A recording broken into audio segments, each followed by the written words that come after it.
This week's Torah portion contains one of the most confusing actions done by our forefathers, Jacob. Now, on the surface, it makes very little sense. But when you get a little deeper, it's actually an incredible lesson in life. So Jacob's on the way back. He ran away. He built a family. He's now coming home. He's going to deal with Esau. There's a lot of drama in the portion this week. But when he comes back, there's like a subtle digression that is an unbelievable story. Jacob settles his camp, his family in camp one night, and then he forgot stuff. So he crosses over this small little river, and he goes to an area where he forgot some of his small things. He turns around from retrieving it, and he sees a guy, a man. Now, this man happens to be an angel. And the man comes up to him and starts to wrestle with him. Man jumps him. He's alone in the desert, and he gets jumped by some random guy. So Jacob's not having it. So he fights back. This is what's going on. And they're fighting all night long. Of course, this is a very deep area, but let's talk about it from the surface. They're fighting and fighting and fighting. At the end of the night, the angel goes, I got to go back to heaven. And Jacob goes, no, you're not leaving until you give me a blessing. And the angel says, well, what's your name? He says, Jacob. He says, your name shall no longer be Jacob. It shall be Israel. This is the switch. This happens later, but this is the beginning of the switch.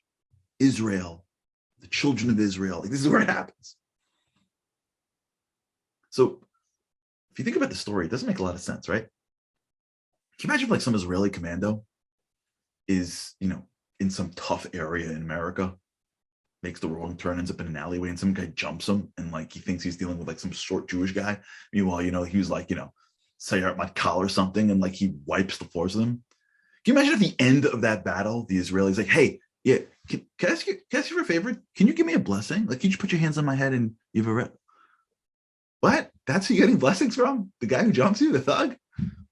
Really? Jacob needs a blessing that badly? How desperate is Jacob for blessings? I mean, he speaks to God. God himself appears to Jacob. So Jacob needs a blessing from like the guy who jumps him in the desert? Like, really? How low is the standard for being a blesser?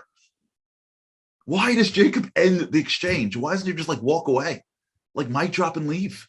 Like, fine, you don't want to trash talk. I get it. You're a holy guy, but like you're getting a blessing from the guy? So let's delve a little bit, because Jacob is teaching us an incredible lesson. Jacob gets jumped in the desert. He's coming back to Canaan. He's coming back to Israel. And he understands one thing, that what he's doing all night is not fighting with some guy. He's battling a challenge. That man represents Esau, the angel of his arch enemy. What he was doing all night long was engaged in challenge, in fight, in struggle for what's right, for what's true, for what is his. What Jacob realizes throughout the entire night is that the challenge that he is facing in is going to be the pathway to the blessing that he's going to get.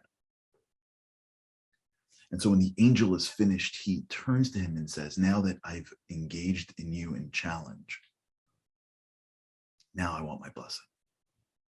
Because the only reason why you came to me and packaged yourself in challenge is because God wants to give me blessing. Because what Jacob understood is that one of the ways in which you get blessing in life is through the package called challenge. Challenge, struggle, the battle. Battling what is wrong is what makes you great. Greatness is not when things come comfortably easy. Greatness is uncomfortable.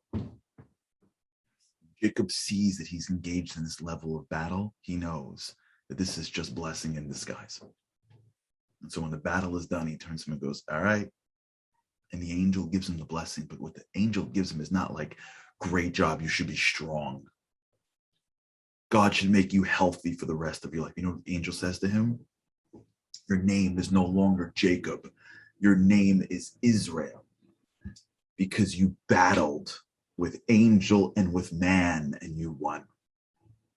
Because Israel, Yisrael, the word Sarisa which is the core of Yisrael, means to battle, to engage, to struggle, because that is the gift.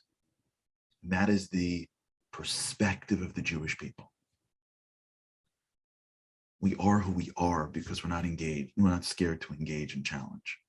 If you look at some of the greatest accomplishments the Jews have ever made, whether it's in Torah and how it developed, whether it's in getting back the state of Israel, we've always been there, but creating the modern state of what it is, whether it's rebuilding in America, whether it's everything that we're doing. If you look at the Jewish story, from the hospitals we build to the inventions that we have, if you look at our story, you will find the story of the few people that are not scared of challenge.